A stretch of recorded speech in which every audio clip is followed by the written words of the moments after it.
Alhamdulillahi Rabbil Alameen, as-salatu was-salamu ala khatamin nabiyyin wa ala alihi wa sahbihi ajma'in, amma ba'd, fa'auzu billahi minash shaitanir rajim, bismillahir rahmanir rahim.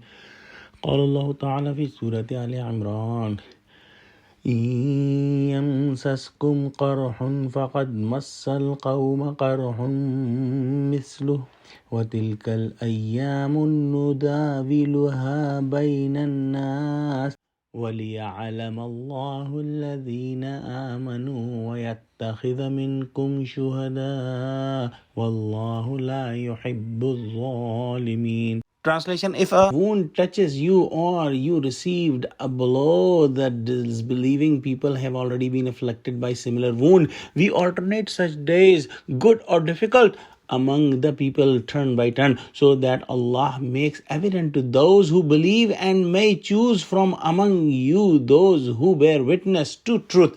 And Allah does not love the wrongdoers. Muslims were initially very sad after the loss they had in the Battle of Uhud, and the hypocrites and the Jews and all the enemies of the Islam and Muslims were also teasing them, saying things like, how come you got defeated? If your Prophet Muhammad is the true prophet, how come you got the defeat? How come Allah subhanahu wa ta'ala did not help you? Allah subhanahu wa ta'ala is consoling Muslims in these ayahs that if you have received a blow in this battle, the Mushrikeen, the non-believers, have also received the similar blow. Actually, their defeat was worse than your loss in Uhud. What they had in the Battle of Badr just 1 year ago,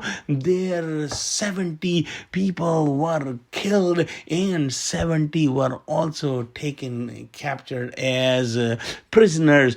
But you are not supposed to lose your heart, because they are fighting for kufr, yet within a year they are back to fight you for kufr, while you are fighting for the truth and you are fighting for Allah subhanahu wa ta'ala. How can you lose your heart? And also Allah subhanahu wa ta'ala has a sunnah, has a way that Allah subhanahu wa ta'ala keeps these days switching from good and bad, from people to people, and Allah subhanahu wa ta'ala has lots of wisdom in this. Even the defeat that appears a temporary defeat has wisdoms for Muslims, and one of the wisdom is Allah subhanahu wa ta'ala described in this ayah that Allah wants it evident that who are believers, true believers, and who are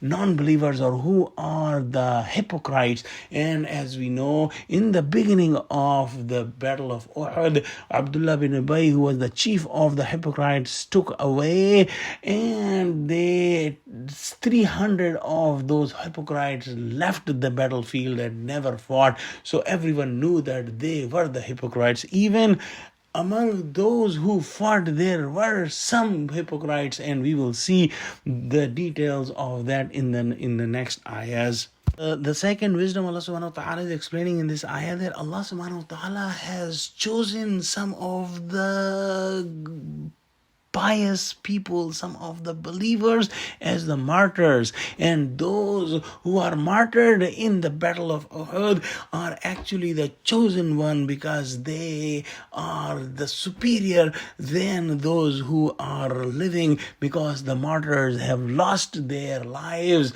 for the sake of Allah. And these are the people that will be the witnesses in the hereafter, and Allah subhanahu wa ta'ala does not like transgression. So as apparently Muslims feel that they lost, they should not think like that, because Allah subhanahu wa ta'ala does not like those who are the zalim, who are transgressors, and those are the non-believers. But Allah subhanahu wa ta'ala is just training Muslims for even the harder time that's coming in the future. Let's pray that Allah give us true understanding of Quran. Ameen wa akhiru dawana alhamdulillahi rabbil alameen. Assalamu alaikum wa rahmatullahi wa barakatuhu.